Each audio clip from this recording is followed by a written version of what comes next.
اعوذ باللہ من الشیطان الرجیم، بسم اللہ الرحمن الرحیم۔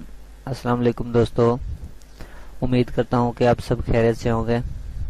دوستو، آج آپ کے لیے میں جو ویڈیو لایا ہوں اس میں میں آپ کو بتاؤں گا کہ تربوز کے فائدے کتنے ہیں اور اس کو استعمال کرنے کا طریقہ کیا ہے۔ تربوز گرمیوں میں عام استعمال ہونے والا، اسے تو نہیں کہا جا سکتا، اسے سبزی ہی کہتے ہیں، لیکن لوگ اسے بہت ہی شوق سے کھاتے ہیں۔ یہ گرمیوں میں تقریباً استعمال ہوتا ہے۔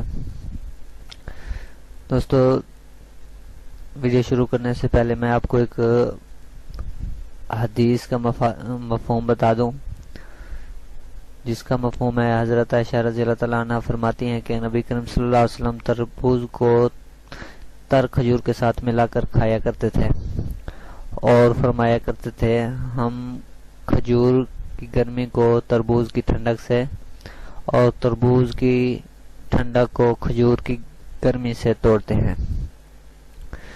دوستو، اس حدیث کے مفہوم سے آپ کو پتہ چل ہی گیا ہوگا کہ تربوز کتنے فائدہ مند ہے اور کتنا ٹھنڈا ہے۔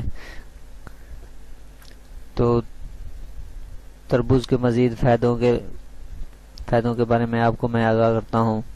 سب سے پہلے اس کے وٹامنز وغیرہ ہیں وہ میں آپ کو بتا دیتا ہوں۔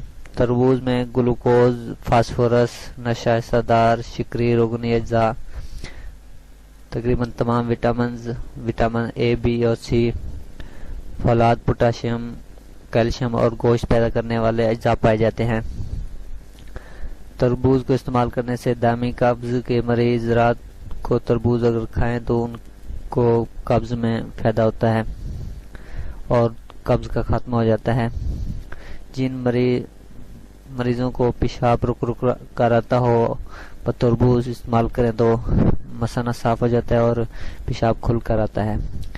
اگر مثانے کی پتھری ہو تو تربوز کو استعمال کرنے سے وہ بھی ختم ہو جاتی ہے، مثانے کا درد بھی ختم ہو جاتا ہے اور مثانے کے پتھری خارج کرنے سے جو زخم ہوتے ہیں وہ بھی ٹھیک ہو جاتے ہیں، اور یہ بہترین علاج ہے اس کے لیے۔ تقریباً تربوز دل کو طاقت دیتا ہے، جگر و مثانہ اور گردوں کی گرمی کو دور کرتا ہے، کیونکہ یہ گرمی میں استعمال ہوتا ہے اور اس وجہ سے یہ گرمی کو رفع کرتا ہے۔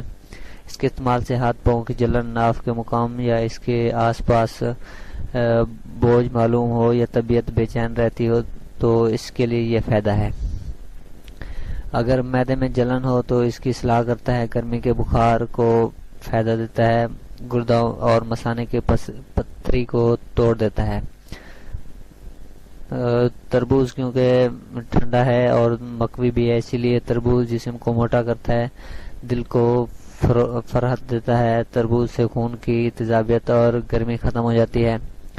تربوز ٹائیفائڈ میں بھی بہترین غذا ہے۔ تھوڑا سا تربوز سارا دن لو اور گرمی سے بچاتا ہے۔ مختلف بیماریوں سے بچنے کے لیے ضروری ہے کہ موسم گرما میں تربوز ضرور کھایا جائے۔ تربوز کمی خون، ضعف جگر، بد ہضمی، فساد خون اور تبخیر دور کرنے کے لیے بہترین غذا ہے۔ اس کے چھلکے دودھ دینے والے جانوروں کو کھلائے جاتے ہیں۔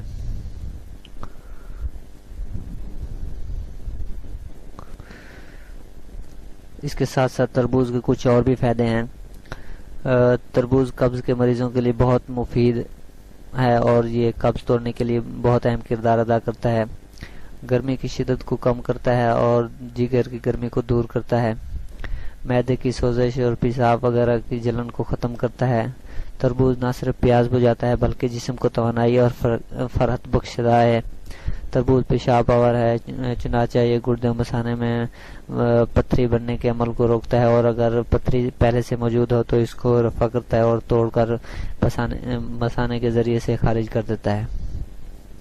تربوز ایک ایسی چیز ہے کہ اگر اس کو صبح نیار منہ استعمال کیا جائے تو جسم کو پورے دن جو پانی کی ضرورت ہوتی ہے اس سے پوری کی جا سکتی ہے اور جسم میں پانی کی کمی دور ہو جاتی ہے۔ تربوز میں گلوکوز وافر مقدار میں موجود ہوتا ہے، اس لیے پانی میں گلوکوز پاؤڈر ڈال کر پینے سے بہتر ہے کہ تربوز کو استعمال کیا جائے، اس سے پانی کی کمی بھی دور ہو جاتی ہے اور جو گلوکوز میں یعنی کہ اس میں جو فائدے ہیں وہ اس میں آ جاتے ہیں۔ ہائی بلڈ پریشر کی صورت میں تربوز کھانے سے پیشاب زیادہ مقدار میں آتا ہے، اس طرح بلڈ پریشر کم ہو جاتا ہے، جبکہ لو بلڈ پریشر میں دل کو فرحت بخشتا ہے اور توانائی کے لیے گلوکوز فراہم کرتا ہے۔ تربوز کھانے کے بعد معمولی سا نمک انگلی پر لگا کر چاٹ لیا جائے تو تربوز پیٹ میں پانی بھر جاتا ہے اور پیٹ میں بھاری پن محسوس نہیں ہوتا۔ تو دوستو یہ تھے تربوز کے کچھ فوائد، اس سے آگے اور بھی ہوں گے جو میرے علم میں تھے، میں نے وہ آپ کو شیئر کر دیے ہیں، میں نے آپ کو بتا دیا ہے۔ تو اگر آپ کو میری یہ ویڈیو پسند آئی ہو تو اسے لائک اور شیئر ضرور کیجیے گا اپنے دوستوں کے ساتھ، اور اگر آپ کے ذہن میں کوئی سوال ہو تو مجھے کمنٹ کے ذریعے سے پوچھ سکتے ہیں، میں انشاءاللہ کوشش کروں گا کہ آپ کو اس کا جلد از جلد اور جو مجھے معلوم ہوگا وہ میں آپ کو اس کا جواب دوں۔ اگلی ویڈیو تک کے لیے مجھے اجازت دیں، تب تک کے لیے اللہ حافظ، دعاؤں میں یاد رکھیے گا۔